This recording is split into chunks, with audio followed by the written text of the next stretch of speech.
tracking your expenses. Be able to afford your shelter, your food, your clothing, your transportation, and overall your health. Because without your health, then everything else can go down the drain. I agree with that, Gustavo, 100%. Yeah.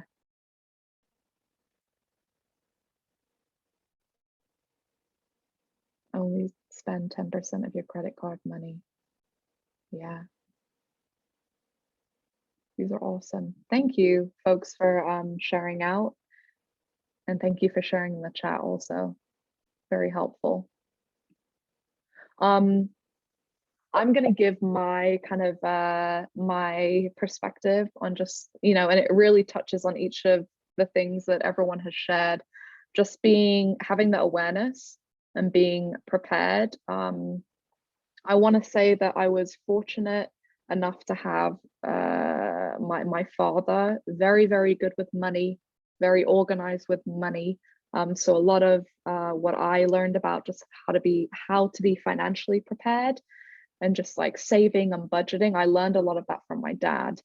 And so a lot of those ways that I was tracking my expenses, for example, or getting a credit card for the first time and knowing it's not just free money, like this is money you are going to have to pay back at some point, and there is interest. I didn't understand what the hell interest was. I think even when I was even still an undergrad, like I still would get subsidized and unsubsidized loans mixed up. I didn't really understand, or like hadn't really had like a conversation with any financial aid counselor. Actually, that's a lie. I did speak to a financial aid counselor, but they were not very helpful to me. And back then I was a bit apprehensive, or just, I don't know, like I felt I didn't really follow up. I didn't question the information that was being given to me. I didn't have any follow-up questions. It was just like, here's the information, okay, type of thing.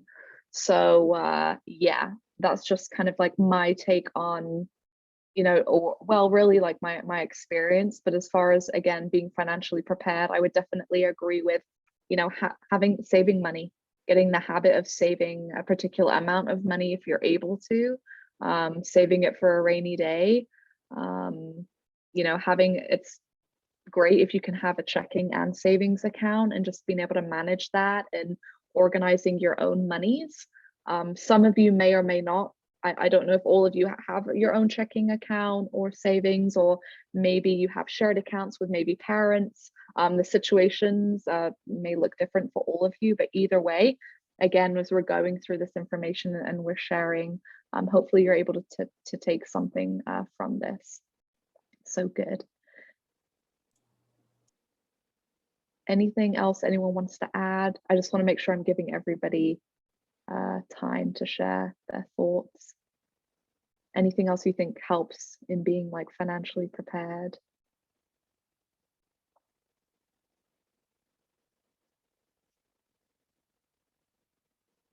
Okay. All right. Okay. Well, we'll move on then. We will move on. So what I'm going to do is I'm going to create some breakout rooms. So give me a moment to do that. And then what I'll do before actually is I'm going to share the link to this financial identity quiz. And again, it's super short, 12 questions. And you're each going to just go through this quiz when you're in your breakout rooms. And then what I would like you to do is just spend a little bit of time. Obviously, make sure at least every person gets to share, but just share your results and what you think about them. Okay, this doesn't have to be a super in-depth analyzation of this quiz, but just like your general thoughts. So I'm going to share that in the chat now. So that's the link. Okay, so go ahead and open that up. And while you're taking a look at that, I'm just going to go and put you into breakout rooms. So just give me a moment to do that.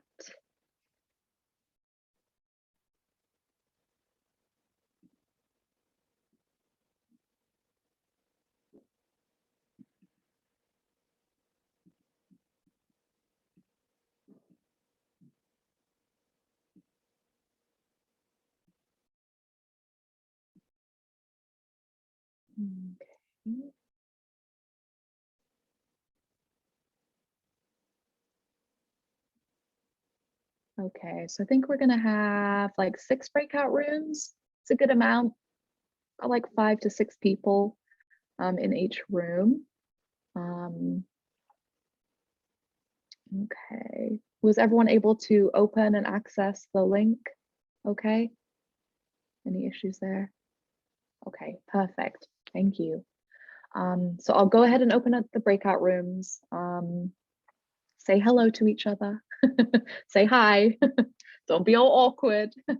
But just go ahead, take the quiz. And then once you're done, obviously check in with each other, make sure peer mentors I've kind of distributed you amongst the room. So just kind of guide folks if you can. And then again, just share your results if you're comfortable. And again, if you're not, that's okay too. But I just want to make sure we're giving all of you the space to kind of share. So I'm going to go ahead and open up the rooms, and this may take anywhere from like 10, 15 minutes. It just depends. Okay. See you all in a little bit. Yay. Yeah. When it's sharp, okay. Us back. It's hard when, yeah, sometimes it's really hard to gauge like how long to give. It's because I have my assumptions. I'm like, oh, that's probably like 10 minutes. I don't know.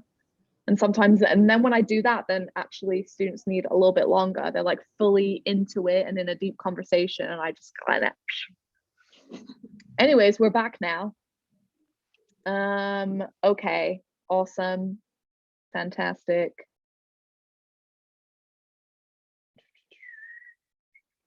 So we have everybody here. Is everyone back?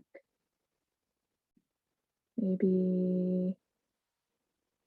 Okay. Okay, I think that's everybody. Okay, great. All right, so again, hopefully that was enough time for you all to share. Hopefully everyone was able to at least share within the group. And I just want to kind of get a sense of how that quiz was for you, maybe what your thoughts are around it. If anyone from any of the breakout rooms wants to maybe share. Again, just like your thoughts around taking the quiz. Maybe if you want and you're brave and you want to share your results, you can do that too. I'll share mine to start off. So I got Pathfinder. And so I do agree with this. So if anyone got Pathfinder, just like a little overview, it says you are actively engaged in learning about financial matters. You seek information from multiple sources and explore different approaches to managing your finances. Yep. You think before making financial choices and are flexible when it comes to making decisions. However, when you make a financial decision, you are committed to that choice. You take initiative to figure out responsible money management skills. For me personally, I would say that this isn't just in regards to finances. I would say this reflects me in like a lot of my decision-making process. I like to think and reflect about things before I make any decision, especially around money. That's my money. And so if I'm going to be in debt and owing money, like I hate owing money. I mean, I've had sleepless nights about the money that I owe for my master's degree. But you know what? I've just had to come to terms and accept that it's there, and I'm doing what I can and what I need to do to manage it the best way that I can. And I'm okay with that. I've accepted that. So I would definitely agree that I'm a Pathfinder, and I do, again, like I like to reflect on any decision before I make it. I want to know all the options. I want everything laid out on the table. And so again, I would say, yeah, I definitely take initiative to figure out responsible money management skills. I'm always trying to get skills or learn skills or just get tips from other folks. So I should have put this as a disclaimer. I mean, I'm not a financial aid counselor. I know the general, the basics. I've learned things over the past 4 years working here at St. Mary's. I've learned some interesting things, but I learn a lot actually from you all. from students, you know, who are just actually going through the process of managing their loans. I'm at a different stage with managing like my loans through the forgiveness program, which that's a whole other conversation. And if you have questions about that, you can ask me towards the end, or you can ask me through email. But I'm gonna stop there because I want to hear from the rest of you. Some of you shared in the chat, so let me just pull it up and check. Pathfinder gang. Me too, me too, me three. Okay. It's important to know like the school gives free access to like the Wall Street Journal if you just want to like stay on top of the finance sector. They give you a free subscription through the library. You know, just you don't have to pay for it, but if you want to get up to date, you know, news. Yeah. Obviously, the Wall Street Journal is the standard for the financial sector. Yeah. Thank you, Gustavo. Awesome. Okay, so let's go through the groups. Maybe one person from each of the breakout rooms. This is a safe space.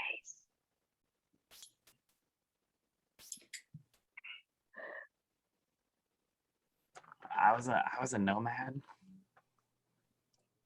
Tell me a little bit about that, Rich. I was like more independent thinking and like less of my parents impulsive with money at times because I have a shoe problem. It's a problem. But I'm going to SA. Shoes and bonus. Okay. So it's all good. But yeah, it basically said that you know, I definitely do want to have a plan, and like I'm willing to learn. I just like haven't really like gotten everything together yet. Okay. Thank you for sharing. Anybody else? Other groups? Anybody else get something different from Pathfinder or Nomad? I can share. Yeah. I got Tenderfoot, and it was basically saying how I was still developing my financial identity and forming my approach to making decisions about my own finances. And I think that really makes sense because I rely a lot on my mom for money and just like having her take care of all that because I know my mom's good at it. And so it's kind of easier for me to just be like, hey, can you help me with this? Or like, hey, what do you do? So that like I can do it too. And so I haven't really discovered my own way of like managing my money, like for me personally, because I have come to realize that it's like not necessarily the same for both of us.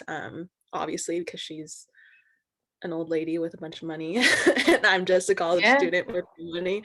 So yeah. Still figuring it out. Tenderfoot? You said that one was called Tenderfoot? Okay. Thank you, Frida. Anahi shared a lot of people in my group got Trooper. Can someone explain the Trooper identity? What's that one?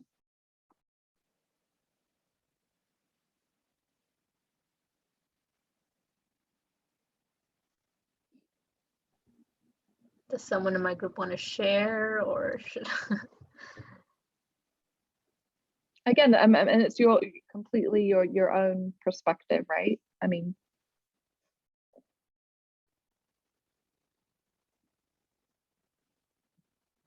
I can read a little description here. It says you often adopt the financial practices of your parents or other influential people in your life. You may now question or fully understand how these practices contribute to financial choices. While following the practices of positive role models is a good approach, it is important to realize that your challenges and opportunities may be different from those faced by your parents or other role models. To make informed decisions, you should seek additional information and thoroughly evaluate your options. So for me, I mean, I'm all about finances. So like setting my own path, I guess, other than my parents. is how I applied it. Yeah. But yeah. Thank you, Annie. Did anybody else want to add to that? I got Trooper as well. Okay. Although I'm not diligent, like doing Excel spreadsheets and all the good stuff, I just use Mint. I do understand the path that my parents took, or especially my mother. She sacrificed a lot just to be able to afford some food and clothing and stuff. So my perspective when it comes to finances is like it's okay to spend, right? As long as the things that I said before are covered, as long as your shelter is covered, as long as your food is Yeah. covered, your clothing and transportation, and be able to have health. Everything else, it's groovy, right? Yeah. So it's important to also enjoy life and not to be so stingy, I guess, in a sense. At least that's my I perspective. like that. I like that. So granted, I appreciate what the path that I learned from my mother specifically, and but I also see it that I also have to enjoy what life gives me. So yeah. Thank you, Gustavo. Anybody else want to add before we move on?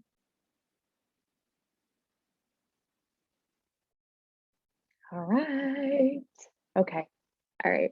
I'm going to go ahead and reshare my screen with you all. Okay. So, oh, yeah, we're on the right slide. Okay. So in sharing all of that, I wanted to briefly just share a few of the characteristics. Some of you kind of explained this in the identities that you were sharing with the group. Just some characteristics of what we call money smart people. And again, if you kind of looking at these areas, so we're looking at future oriented, calculated, patient, able to delay gratification. It doesn't mean that if you don't fit into any one of those categories, if you're like, oh, I'm not calculated, so I guess I'm not money smart. That's not what that means. You can be in the process of gaining more awareness around how to manage finances, or just be on the road to learning more about how loans work, or learning how to, when you get to that level like Frida was talking about, becoming financially independent and then figuring out what works for yourself. You're on that path, right? You're working towards being more money smart, being able to do those things. So these are just some of those characteristics. I would say a big one that often comes up when I am having discussions, especially with college students, is just being able to delay gratification. So thinking about your needs and your wants. What do you need in this moment? What do you need to spend your money on? So Gustavo touched on some of those things that he finds relevant to himself as far as health and obviously having a roof over your head.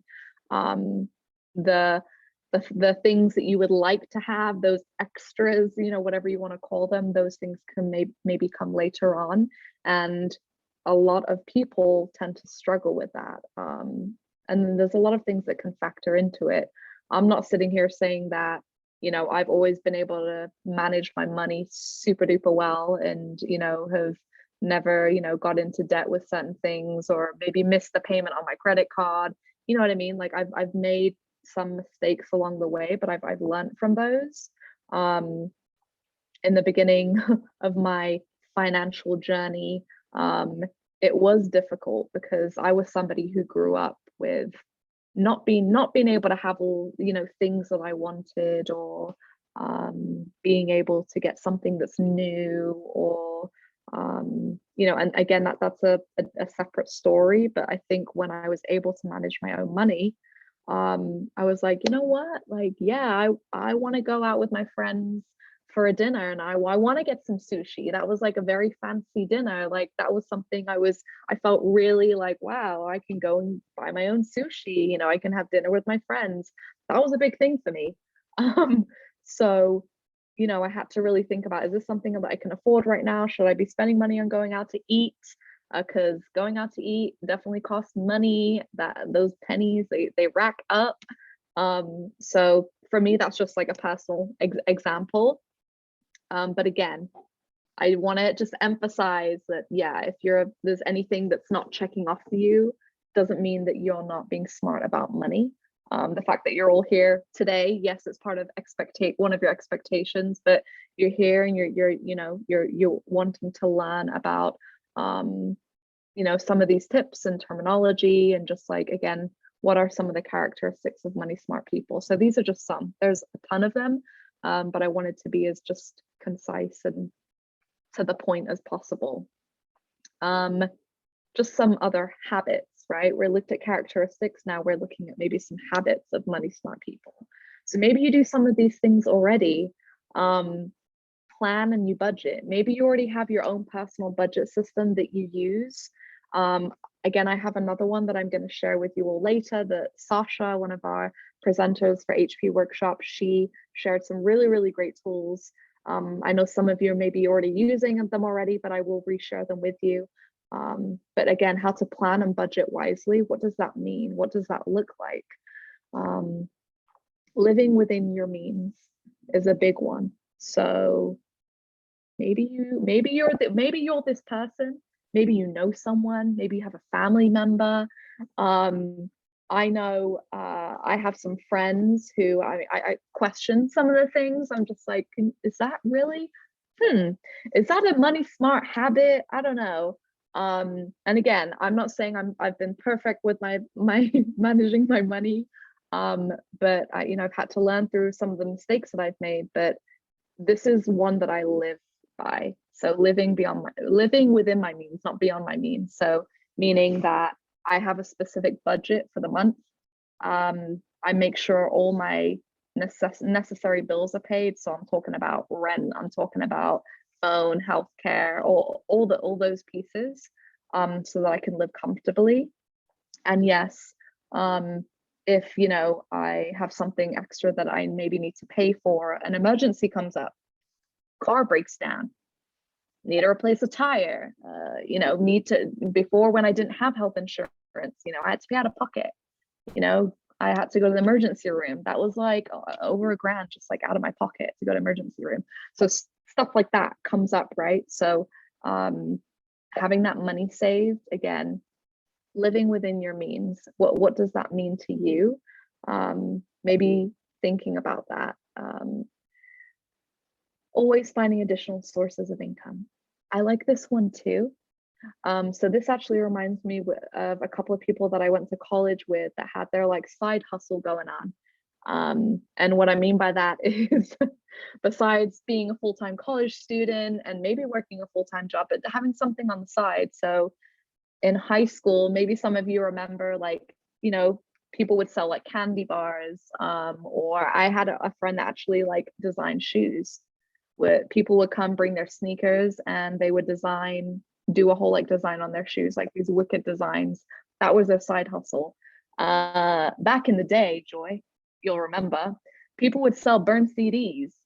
CDs looks like it's like a circle. Yeah.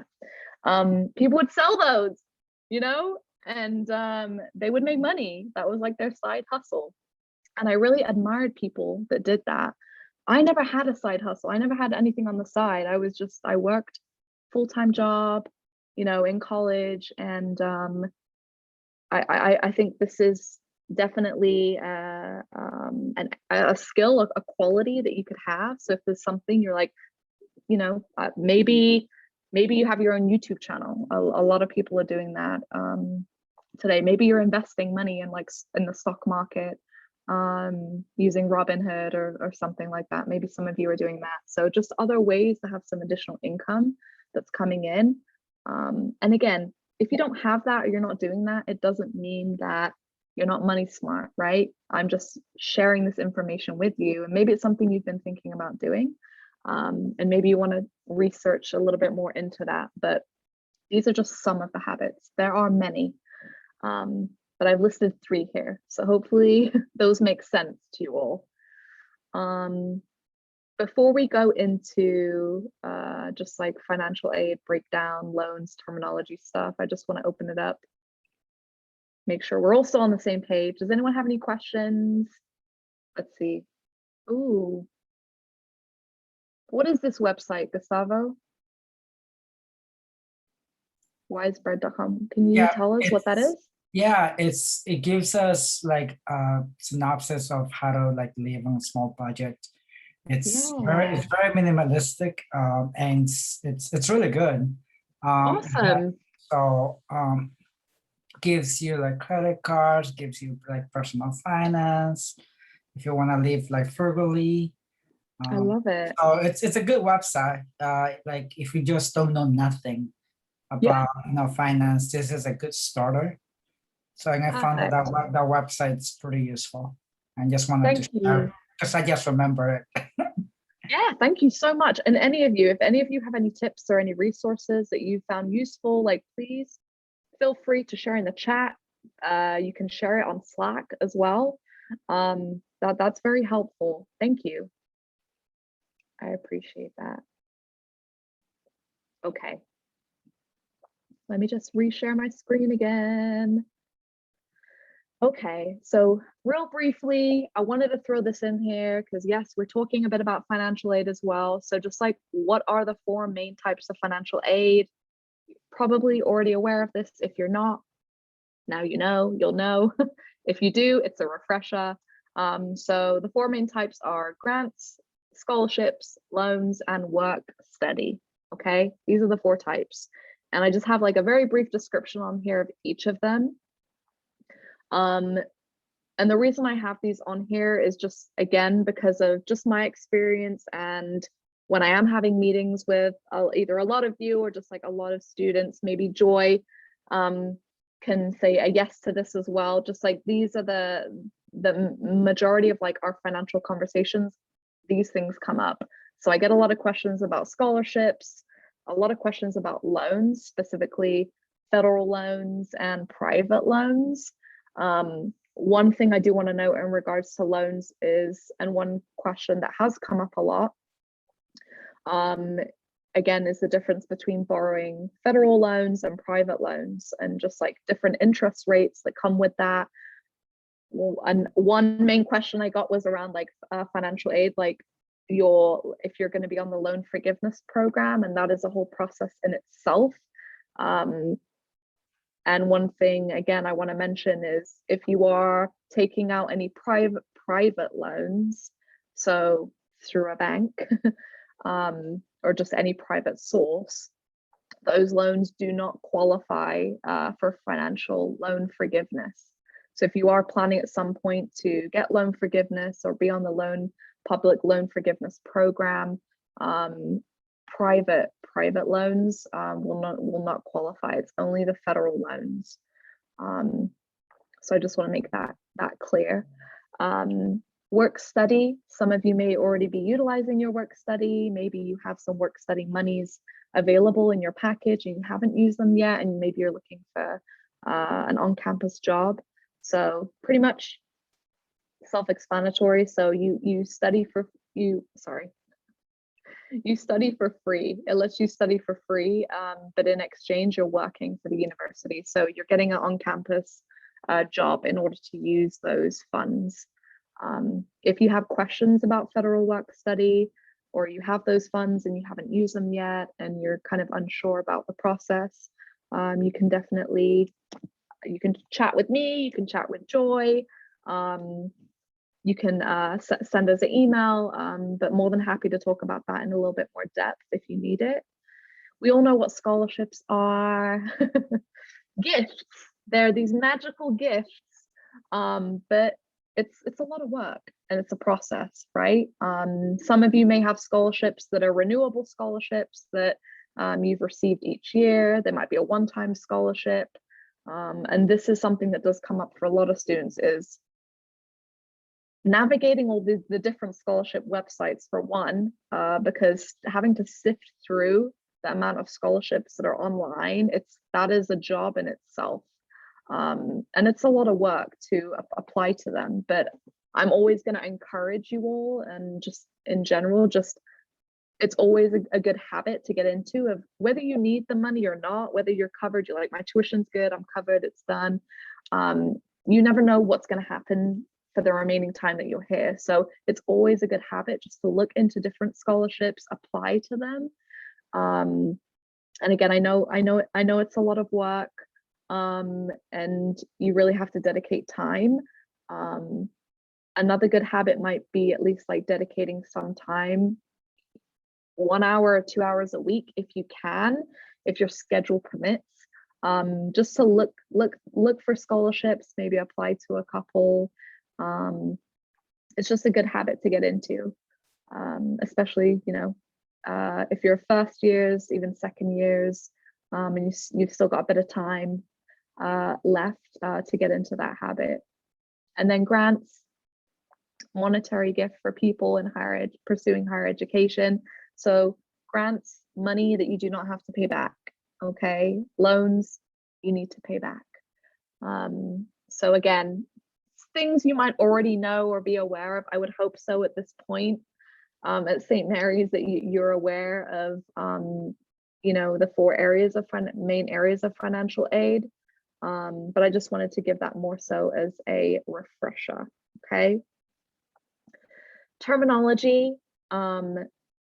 So a lot of the terminology I get, and again, I said it in a disclaimer, I'm not a financial aid counselor. So a lot of the information I really get is directly off of federal student aid. So this website is really your best friend. And I can share this, or you can Google it, but maybe to make it a little bit easier, I'll share this in the chat after. But literally there's a whole glossary here of terminology. And again, I'm not going to go through every single one of these because there's a lot. You also get a lot of terminology through iGrad, the financial literacy modules that we have you all complete each semester. And so that is another great resource that you can utilize. But again, a lot of the information around your financial aid and some of the questions that you might even reach out to your financial aid counselor for, a lot of it can be found on this website. So I do recommend just checking it out, and just, you know, in your spare time, just checking it out and being aware of some of these terms, because as you can see, there's a lot on here, and sometimes it can get a bit confusing. So this is my go-to. This is really where I go to just learn a little bit more, not just about FAFSA, but just understanding a lot of this terminology and the definitions. So I just wanted to share that with all of you. Okay.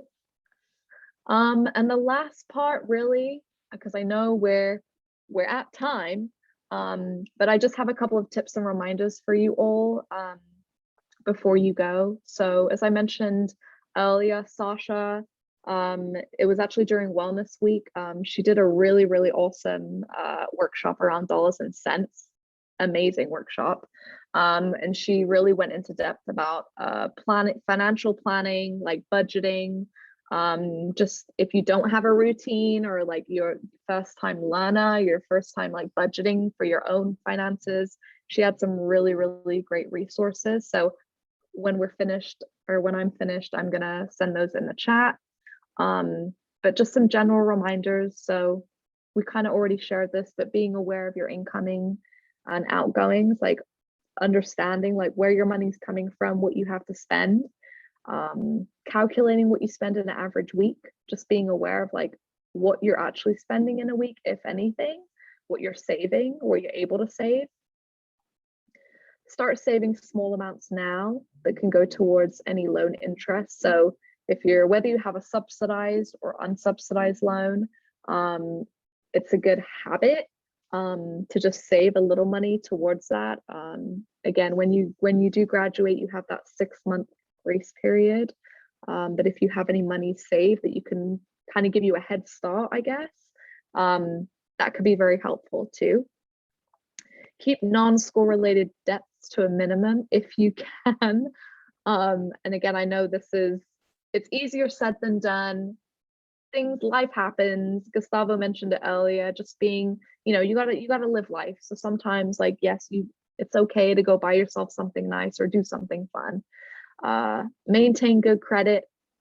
Just being aware of what you're spending if you do have a credit card, if you are a first-time credit card user, just making sure that you're not racking that up, that maybe you're using it for necessities, and what that maybe is like for me, that was, putting gas into my car, emergencies, things like that.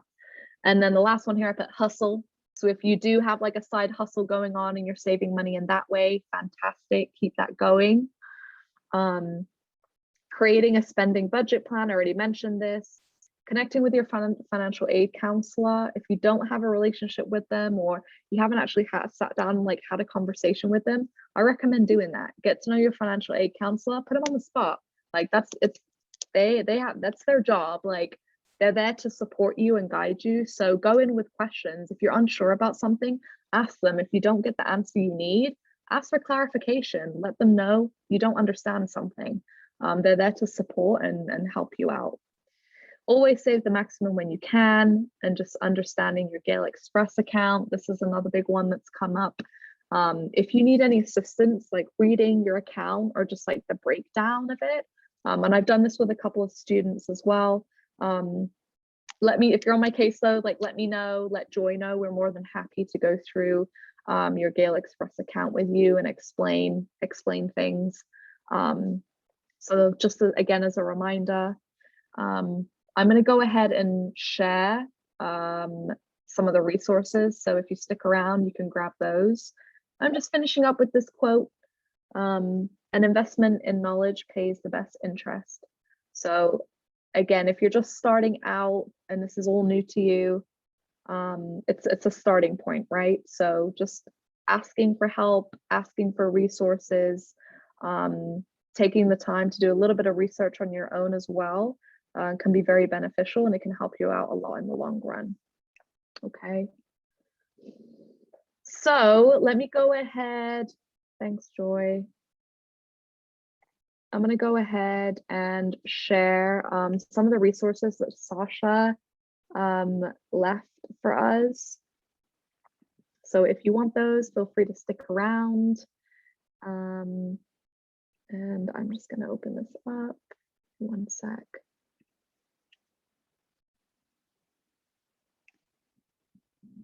Okay.